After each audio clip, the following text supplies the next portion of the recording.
Hey everyone, it's Robin, RS Island Crafts, and welcome to my studio. Today I have another quick project for you. We are going to make key fobs. Key fobs are a great gift when maybe you don't know the person or you need to make a lot. They're great teacher gifts for church members or as a gift for a whole bunch of people in a class. They work for both men and women. A lot of times it's hard to make something for a man, especially if you don't really know what they're into. But most people can use a key fob.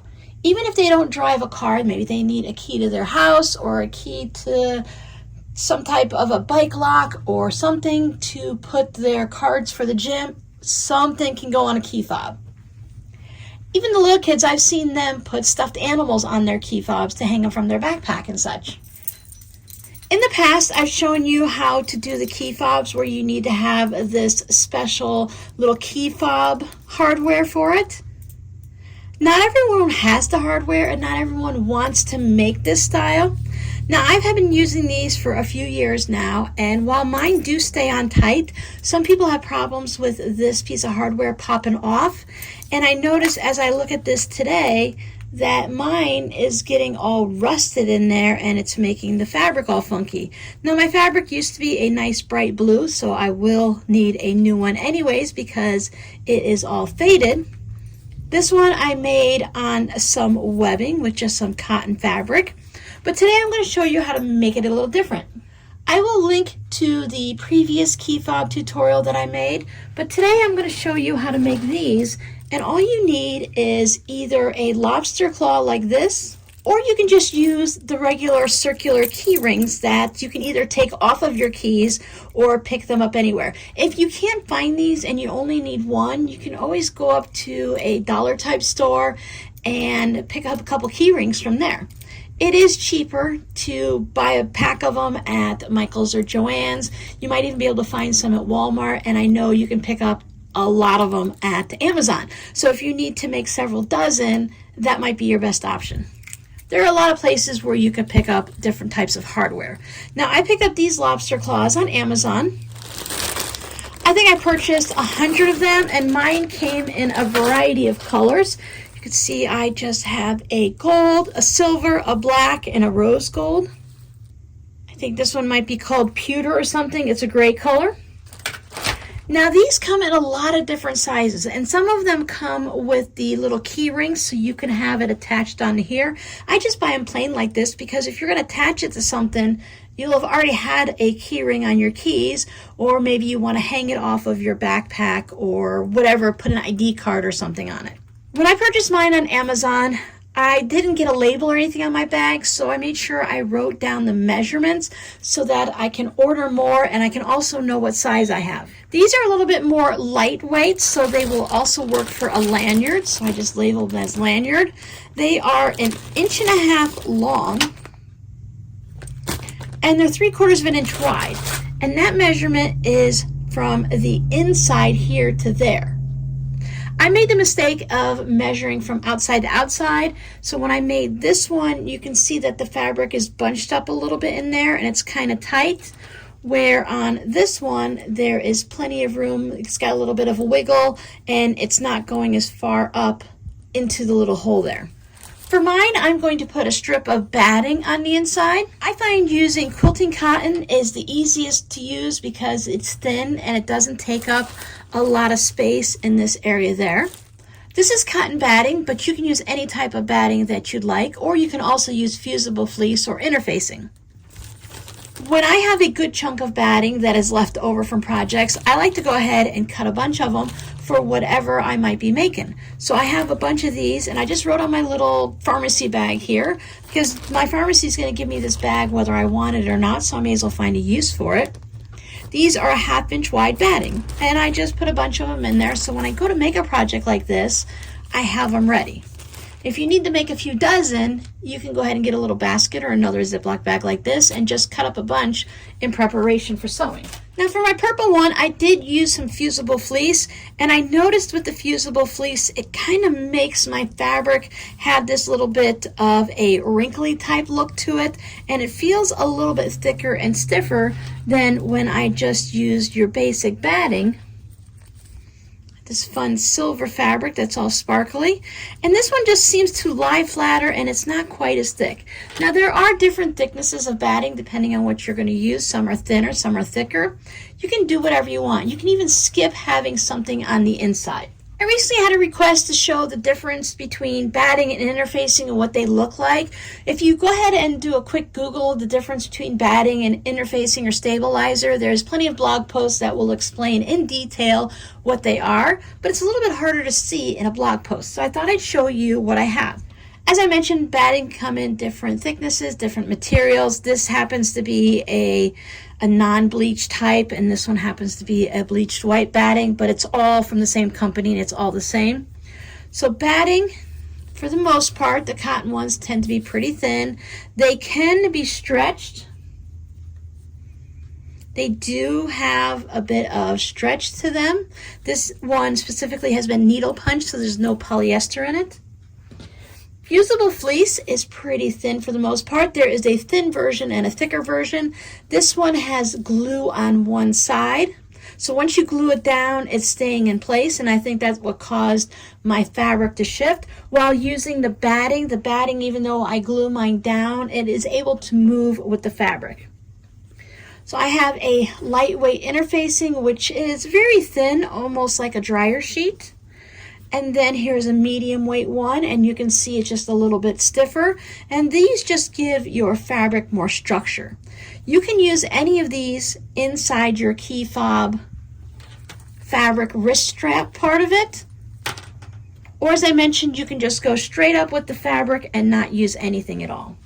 When making your key fobs, you can use just one main fabric for the whole thing, or you can use up some of your scraps and sew them together to give yourself a little bit of variety.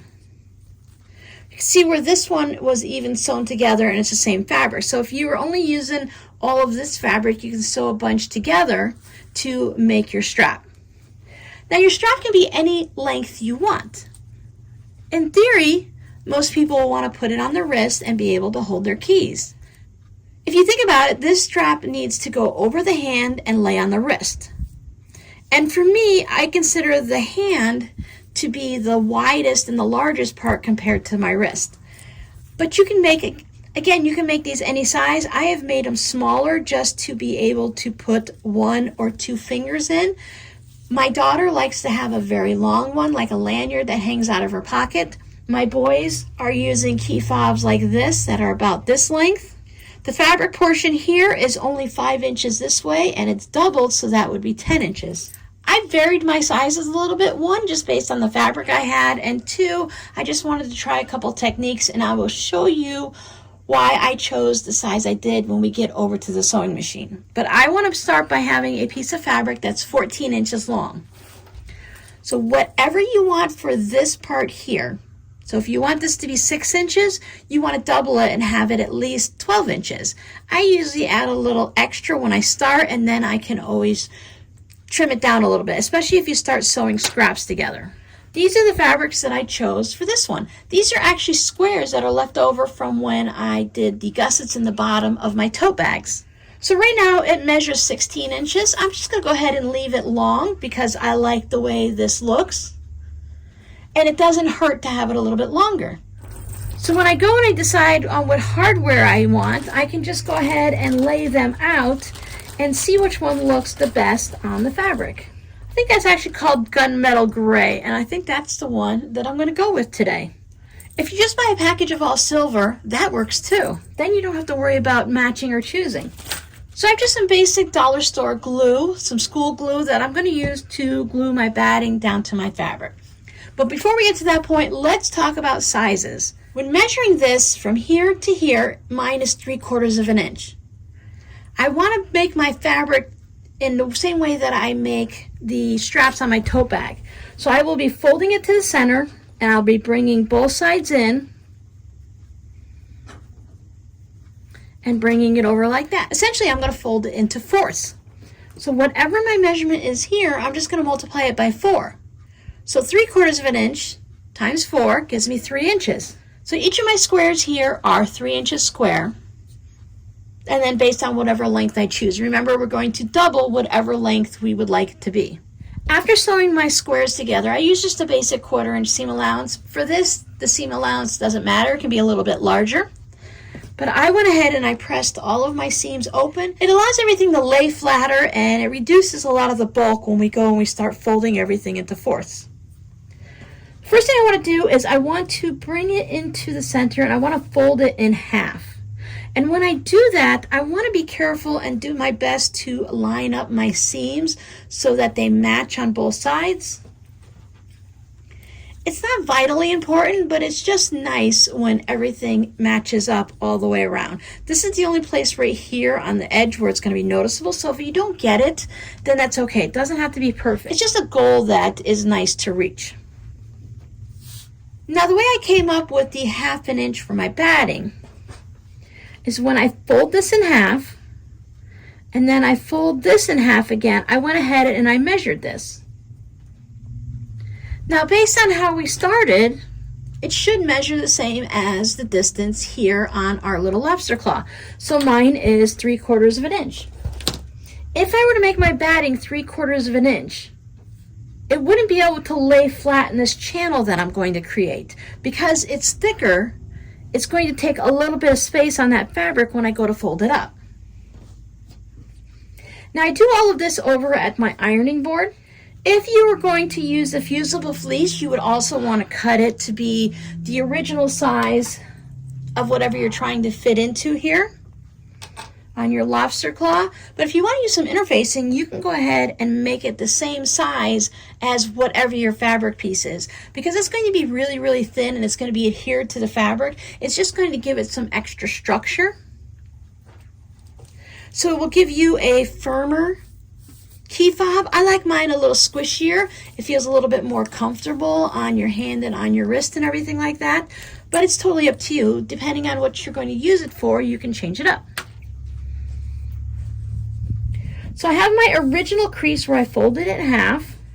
Now for my batting, I don't want it to come all the way to the ends, because we are going to take this at some point and we are going to stitch a 1/4 inch seam allowance there.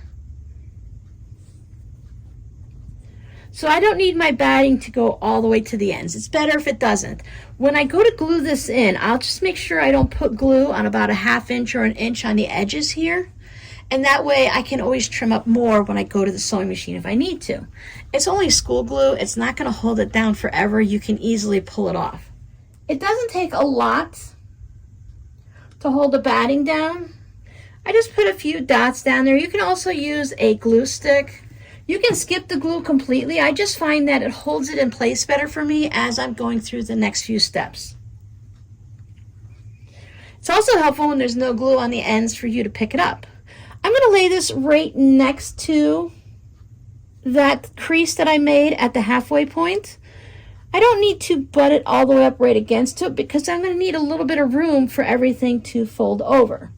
If you go right up next to it, it's not going to hurt it. You're just going to pressure it a little bit differently, but nobody's going to notice. A little bit of heat will help set my glue.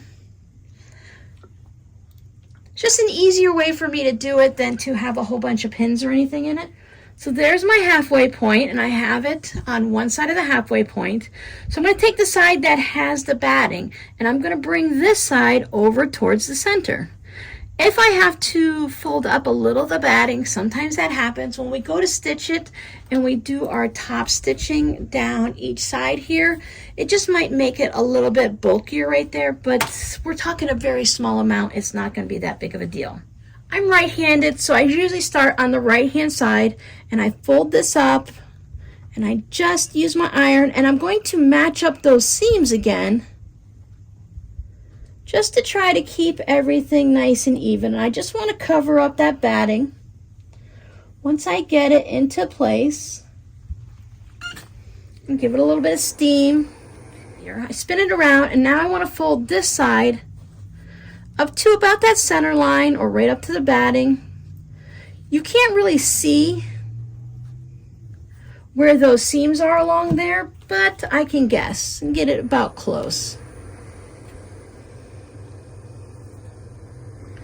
See my fabric here? It has, can You see that little bit of a slice into it?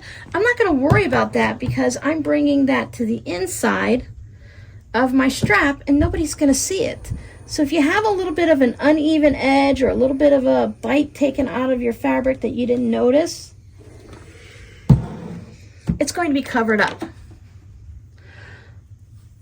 So I like to take the side that doesn't have any of the batting in it, and I bring that up over the batting, and my goal is to get everything to line up right there. So another place that I like to use the hot steamy iron, but you can just put clips or pins in it. I find that I put my clapper on it for a couple minutes and let it cool down. It helps to hold it in place. But if you're doing a whole bunch of these and you don't have a lot of time, you're trying to get it done before a birthday party or before a Christmas party or something, you can just go ahead and clip it. I'll put my clips right there at the seams so that it holds them in place. Again, if you match up the seams, that's great, that's the goal, but if you don't, it is not a crisis. If everything is cut even and all of your fabrics are in either longer strips or squares or something, you want to kind of get them lined up. If they're off by 1/4 of an inch or more, then you have a little bit of a problem somewhere. You might need to go back to the beginning, press everything flat, and start all over again. Before we get sewing on this, we need to remember to put our lobster claw on. You can just let it hang down here somewhere. Maybe you want to put it down in the middle. It doesn't really matter as long as it's on and it's out of your way. So we'll open these back up. I have to remove my clips. And when I open these back up, I want to make sure that I'm not twisting anything. So here is the spine where it's folded, and I just want to bring those two together. So you can put some pins in it if you'd like. Sometimes it's nice to have an extra pair of hands to hold it, so clips or pins.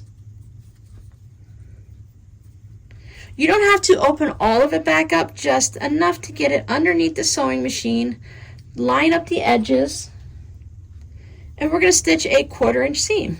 So if your batting is laying out of the way, we definitely don't have to worry about that side, and this one's pretty much out of the way. I probably could have used this one to be a little bit longer, but remember the good thing about batting is it stretches a little. So if I want to get it a little bit longer, I can always just pull it down a little bit and get a little bit extra length to it. So now I'm going to take this over to my sewing machine and I am going to stitch about a 1/4 inch seam.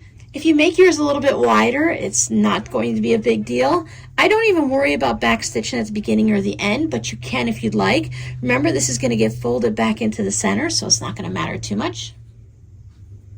So there it is, all stitched. Now, one of the reasons why mine is a little bit longer is also because I wanted to use the full 3-inch squares all the way through the sequence, so it goes all the way around. If you're going to do something like this, just remember one end is going to be sewn to the other, so if both of this was blue and this was blue, that might not work for your little color sequence. I want to press this seam open just like I did the rest, and I have this ham type product here. I think this one might be for sleeves, so when you're pressing sleeves, it works very well for a lot of things. I just lay it on here. Of course, you can just lay it flat on your ironing board, but I find this works pretty well for me. You can also just finger press it.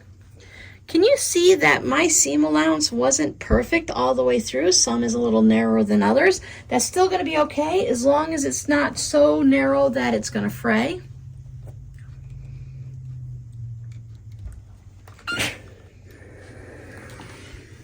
Give it a little steam so it knows it's supposed to lay down. My problem, where I struggle a lot, is if I'm not using this and I just press it on here and I don't have a bunch of clips, I struggle getting this back into place because I usually don't use clips, to be honest. So when I have it laying here, I can bring my two sides in. So bring that one up to match the batting, fold this one in place so that it's going to fold right back on itself. So I can easily do that while it's there. Then if you want, you can put more clips in just to hold everybody in place where they belong. Of course, pins work just as well. I just tend to stab myself with pins, so I like the clips. Our next step, make sure you have your clasp on there or your key ring, whichever one you're using, is we're going to top stitch on both sides, and that's just going to close up this side and make it look nice. You can do it on just one side if you want, but it'll look a little lopsided, so it's nice to do it on both. I just went with plain old straight stitching on it. You can go ahead and do a little fancier stitch if you want, a zigzag, whatever things your machine might do. Mine has a row of hearts, so if I wanted to, I can put a row of hearts straight down the center, especially on this pink one. I think that would look really sweet. So let's take over the sewing machine and I'll show you why I chose the longer length to make it easier when I go to sew. Most basic sewing machines have what is called a free arm. You can pull something off of here. For me, it's this piece here. And now I have ability to put something on here, and it's usually pant legs or maybe a sleeve of a shirt or something. But because I made mine a little bit longer, mine is going to fit all the way around. So when I stitch, I can just go ahead and move it round and round and round. But if I made it a little bit shorter, I would have to put it on. And I would have to lay this down here. This would be considered the back side of it.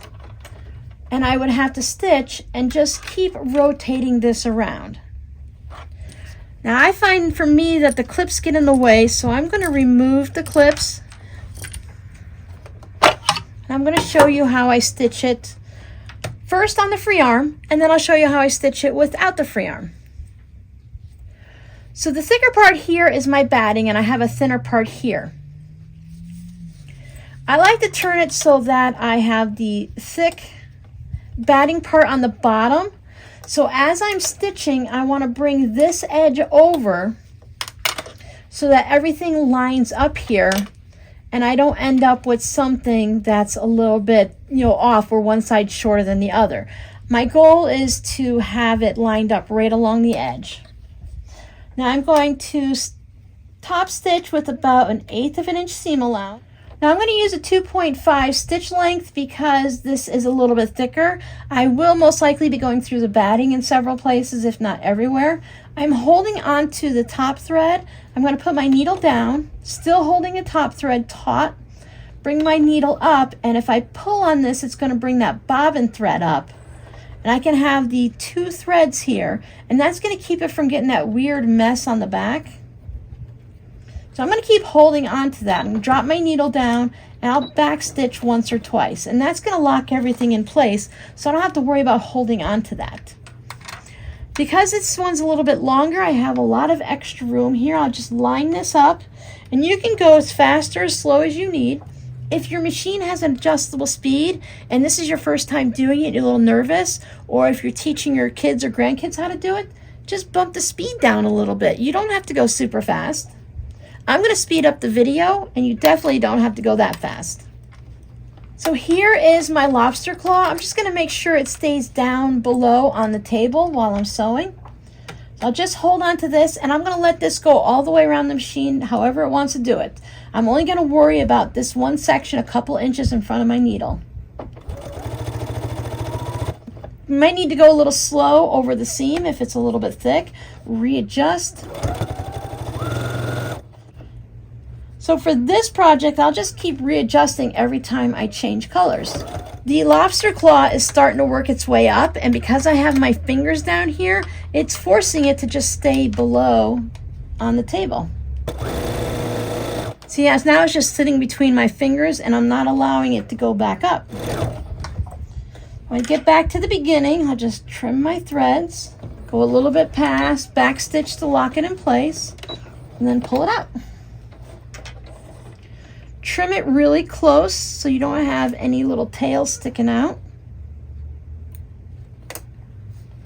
So there's our first side done. Now if I was doing it on here, so here's the first side, I would just go ahead and turn it the other way out so that I again would be stitching on the right hand side of it, and then I would just let it go through. But on here, I have to let this part stay out of the way and just pay attention to over here.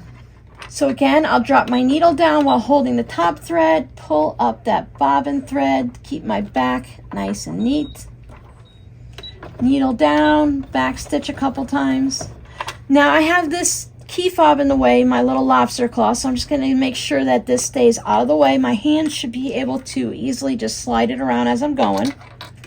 So while keeping this one out of the way, it might be a little hard to see, I'm just going to hold this down and guide it through so I'm staying along that edge at about 1/8 of an inch, top stitching the same as I did on the other side. This side I don't have to adjust. It's the folded side, so I can just pretty much go faster through this side because I don't have to worry if it's even or not because it's the fold, it's even. When I get here, I can just move my lobster clasp,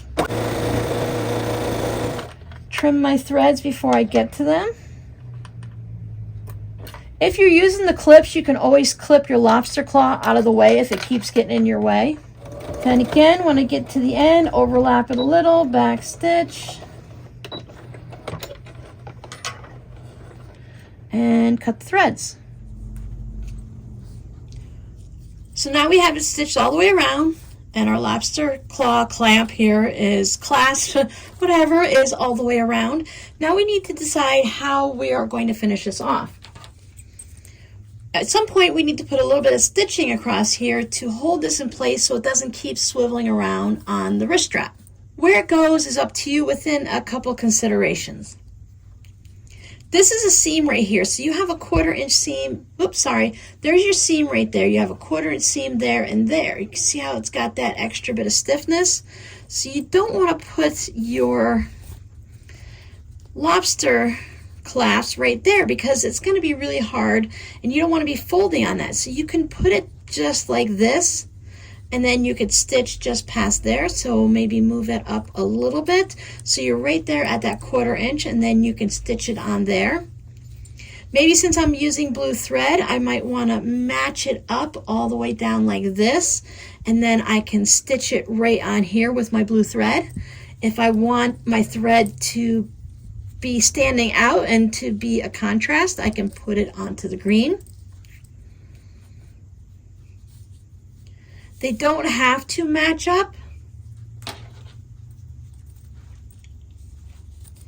You can see on this one that I kept it a little bit different because this one didn't have any specific lengths. They weren't all the same. They were just scraps that I pulled out of my pink scrap bin. So I just chose a spot past the seam a little bit so I can stitch it down there. Now you have seams everywhere.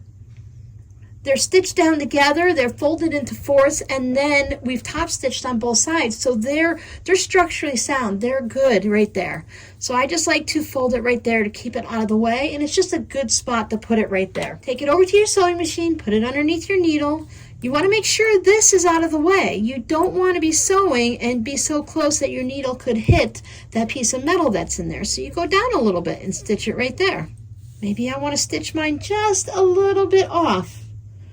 I think I might go ahead and do just a little bit off. Let me show you what it looks like when it's stitched. I'm still using a 2.5 stitch length, and I'm just going to put it underneath the machine here. Making sure that the lobster claw is going to be out of the way. I want to have it past my presser foot. I have my needle in the center. I want to have it out of the way. You can move your needle a little bit over further if you want. But you just want to make sure that you're not going to be stitching into that metal ring that's in there, whether it's the circular ring or on your lobster claw. I like to start a little bit onto it past the edge. I'm still going to put my needle down, come back up, bring that bobbin up. Making sure I have these lined up, you can put a clip in it to hold it in place. Needle down, I'll do a little back stitch. And then I'm going to stitch all the way up to, you can stitch just to the next thread, or if you want, you can stitch off. And when you get there, just back stitch.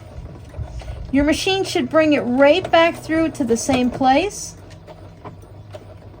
And I do that a couple times just to make sure it's nice and strong. I like to stop in the center, back stitch a little, and then just pull it out. Then you just have to trim off your threads. Just like that, you're done. This one's a little bit longer. As I mentioned, you can make them any length you want. So I think these are a great quick project. Once you make one or two, then you can go ahead and start your assembly line process, make a whole bunch at once and just keep them going through the sewing machine. Do each stage in groups. Maybe you're gonna make 10 of them. So cut out all your fabrics for 10 of them, cut out your batting, get that ready, fold them all in, take them to the sewing machine and just do it in stages and do 10 at a time. A lot of the times when you purchase a gift card from a store, it comes on a little hang tag at the store, so it has a hole in the top. You can go ahead and use your little lobster claw and attach it to that gift card, so then you have a handmade gift to go along with the gift card, so it no longer feels impersonal. I think gift cards are a great gift. I don't see anything wrong with them, but if you want to add a little personal touch to it, you can make them a little key fob. So your scrappy word for today is lobster, whether it's a lobster claw or the lobster that lives in the ocean. As always, create with scrapitude, and I will see you guys in the next video. Bye!